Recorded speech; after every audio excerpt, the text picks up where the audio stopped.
What is up, guys? Rick Hackus here, and this is the No Man's Sky Space Flight Guide, going over everything you need to know about spaceflight in No Man's Sky, including how to get off the ground with your spaceship in the first place, the different engines and what they do, and the different materials used to maintain those engines, including, yes, how to charge your hyperdrive and achieve interstellar travel.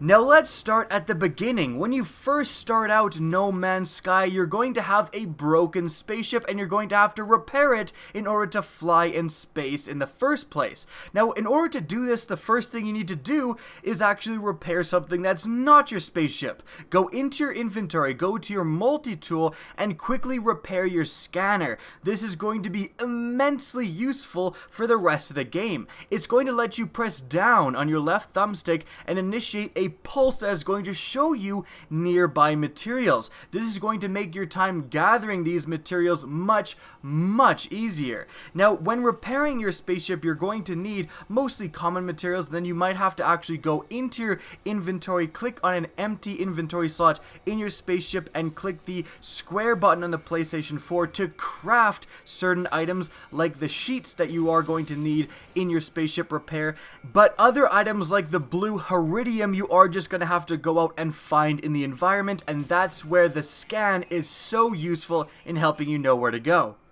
Once your spaceship is repaired, you're going to have to charge all of your different engines. You're going to have 3 different engines that are going to require 3 different materials in order to charge them.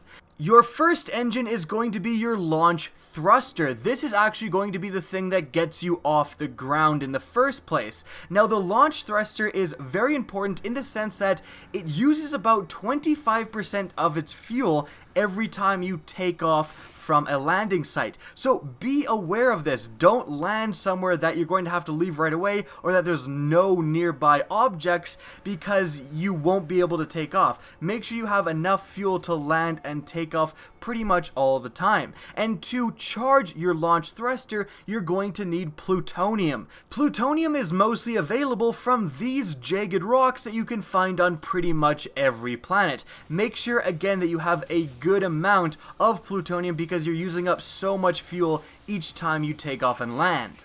And running out of plutonium is really annoying because you are literally stranded until you find more. Now, your next engine is your pulse engine. This is the engine that is used to go from planet to planet within the same solar system. Now remember, when you're flying around in your spaceship, there's kind of 3 modes to it. Well, actually technically 4. The first mode is just holding the right trigger to speed up and the left trigger to slow down. You're really not going to be going very fast. This is basically used when you're coming in and trying to find a landing spot. Now, when you hold circle on the PlayStation 4 or a B on the Xbox, you're going to have a boost. This is great for kind of making your way around a planet when you're already in its atmosphere and you're looking for things, or, you know, just approaching certain objects in space.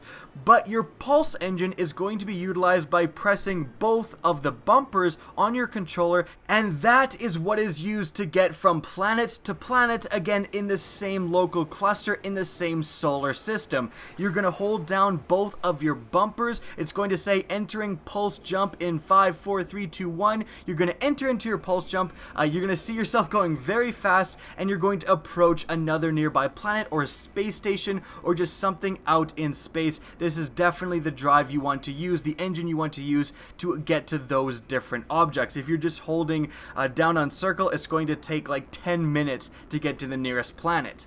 Now, a couple of interesting things about pulse jumping. When you're in the pulse jump, you actually won't be able to hit asteroids and foreign objects, and additionally, you can just keep holding it and it's automatically going to stop when you enter into a planet's atmosphere, so you don't have to worry about, you know, letting go of your pulse jump and then hitting the ground, for example. It's going to automatically stop you. Now, to charge your pulse engine, you will need the isotope Thallium-9. This is going to be found on certain plants around in the planet.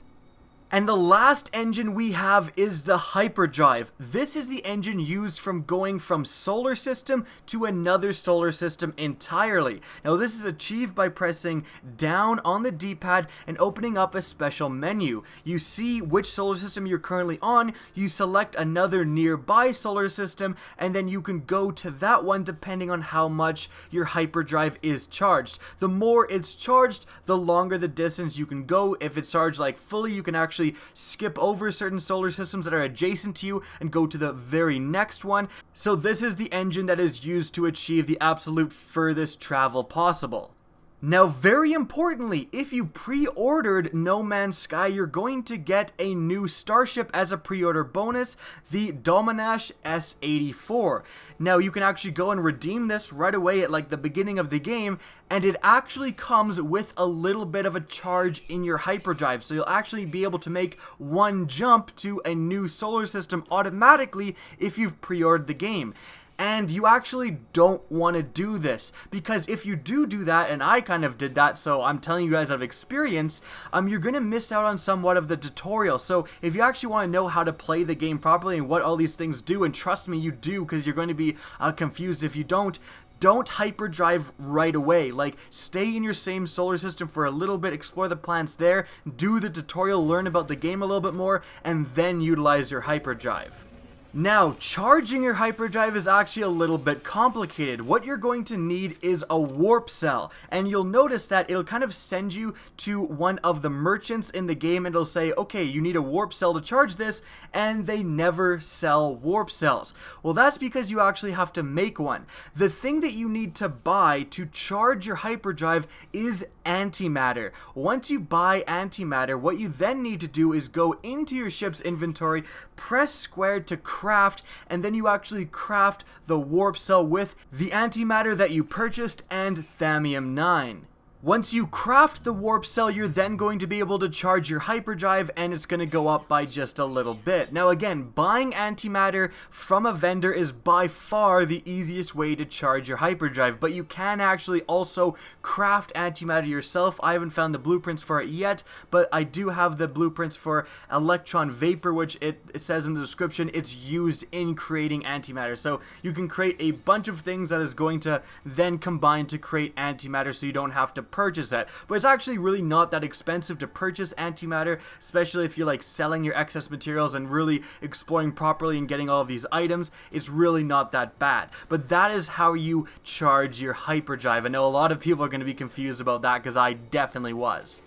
And just before we wrap up the video, remember that you can press the X button on the PlayStation 4 or the A button on the Xbox to shoot guns in space with your spaceship, and that is going to destroy asteroids really quickly. So sometimes they can be really annoying if you're traveling places just by holding circle. You're going to a nearby space station, those asteroids are everywhere, so you can just shoot them and blow them up really quickly, and you're actually also going to get resources from doing that. Now, the last thing I wanted to talk about before I end the video is that you can actually remember, you can loot technology within the game, and then you could go into your spaceship or your starship inventory. You can actually apply this technology. So I found a lot of cannon boosters and like weapon boosters, making my photon cannons shoot faster and shoot bigger and more damaging shots and all of that. But you can actually get a hyperdrive technology, so presumably you can get technology to improve the range of your hyperdrive or how far you can go or something like that, and I haven't found any. So let me know in the comments section what technology you have found